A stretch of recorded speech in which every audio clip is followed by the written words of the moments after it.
Hi everyone, it's Mrs. Schroyer. I hope you're doing well. Today I'm going to read you a book called The Feels.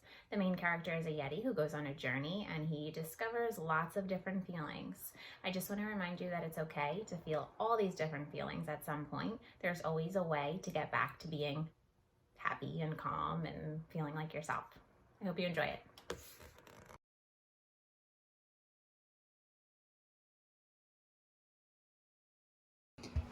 The Feels.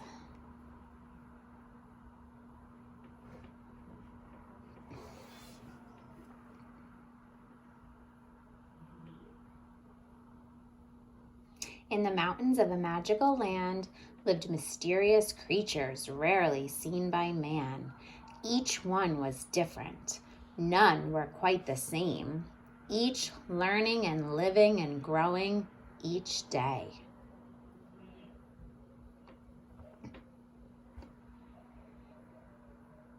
One fine day, while strolling through the land, Yeti noticed a creature that she didn't understand.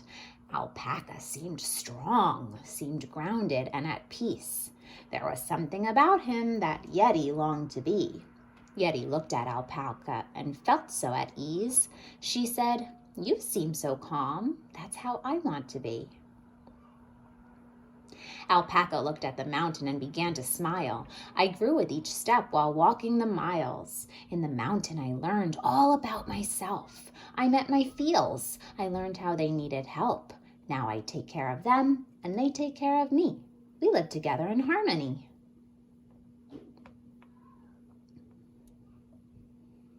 Yeti knew in that moment what she must do. The mountain was calling her to take this journey too.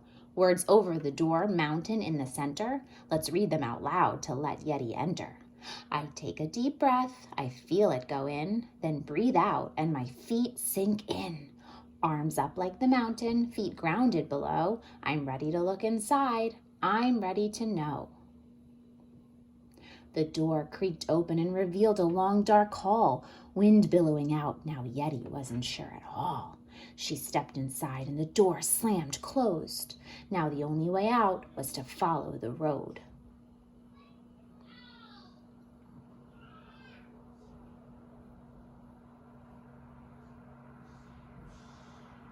She walked the road careful and slow. She felt a weight on her shoulders and noticed a shadow below.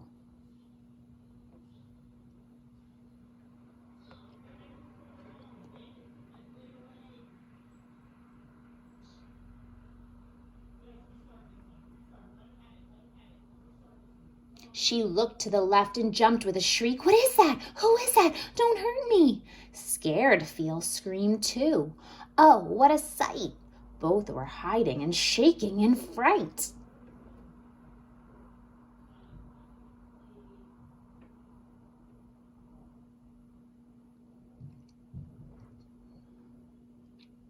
Yeti took a deep breath and checked in with her heart. She knew Scared wouldn't hurt her, and so she stood up to start. "It's okay, Scared. I see you. I'm not a real threat. You can trust me. I won't hurt you. I'm glad that we've met." Scared looked up at Yeti. "But how do I know if I am safe or in danger? Just 'cause you say so." Yeti scratched her head. She had to think. Once you calm down, you can do a few things. Check in with yourself, listen to the voice inside, or find a safe person whom you can talk or confide. "I see that you're here to give me protection. Thank you, Scared Feel, for showing me the direction." Scared took a deep breath and became small again. She would still be there to help every now and then. Yeti walked on down the road, and the ground started to shake. The mountain was rumbling. The walls started to break. As she rounded the corner, she saw a big Feel, and she knew right away that was the deal. This was mad. Her face was hot. She pounded the walls and was throwing rocks. Just then a rock flew her way, and "Ow! Hey, you hit me with that. You should really calm down." Mad yelled out loud, "I won't listen to you. Don't even try to tell me what to do." Yeti felt a big whoosh. Her head felt so hot. She wanted to yell, to hit, and to throw rocks.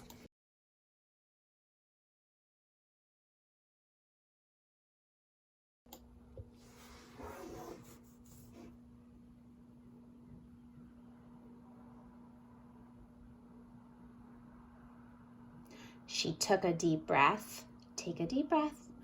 She counted to 4. 1, 2, 3, 4, and walked closer to Matt and threw rocks at the floor. She kept taking deep breaths and calmed down with her thoughts until they were both throwing rocks at the same spot.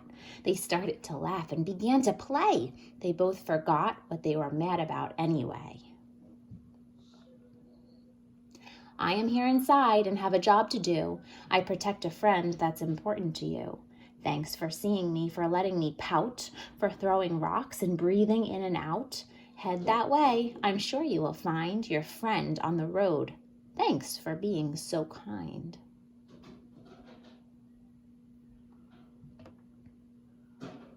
So Yeti continued walking down the path. She heard a familiar noise, and it was not a laugh. Into a cave she followed her ears. She saw Sad curled up in a corner, crying. Big tears. The ground shook with her cries. The walls wept too. Sadness was so big, she didn't know what to do. Sad made her feel down. It was hard to see her so blue. She needed a friend to help her get through. She took deep breaths and reached out Sad's way, touched her back softly, but didn't know what to say.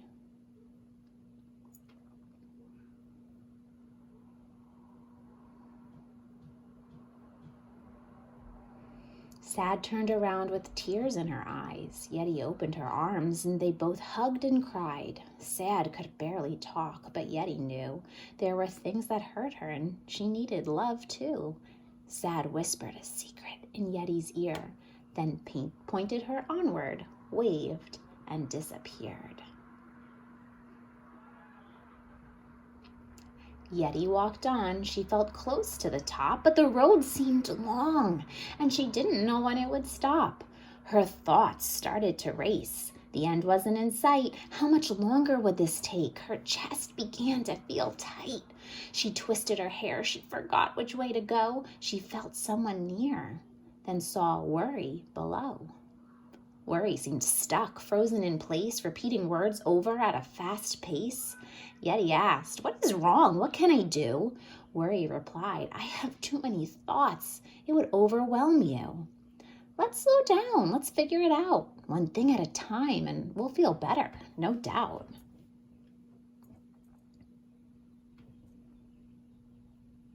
They each took a breath and sat side by side, wrote it all out, and got organized. Once they got it all out, it looked like a map, a list of tasks they could do in a snap.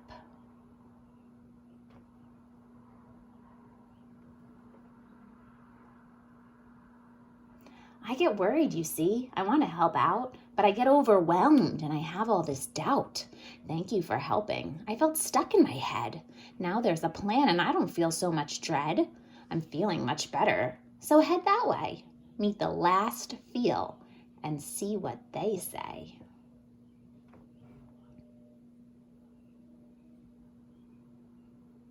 Yeti reached the end of the road and walked through the door. She was at the top of the mountain, but felt grounded to the floor.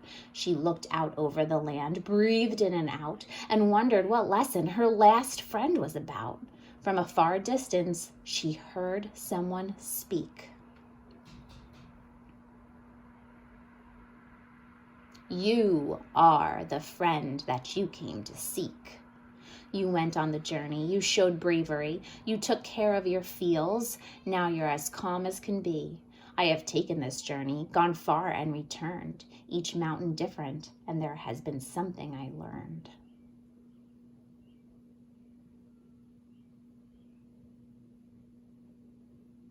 I can see you have started, you climbed this mountain today, now you found calm and you are well on your way. Yeti felt so proud. She had done quite a deed. She took care of her field and gave them what they need. She looked over the mountains, felt grounded and calm. Yeti said these words again with her hands palm to palm. I take a deep breath. I feel it go in. Then I breathe out and my feet sink in. Arms up like the mountain, feet grounded below. I'm ready to look inside. I'm ready to know.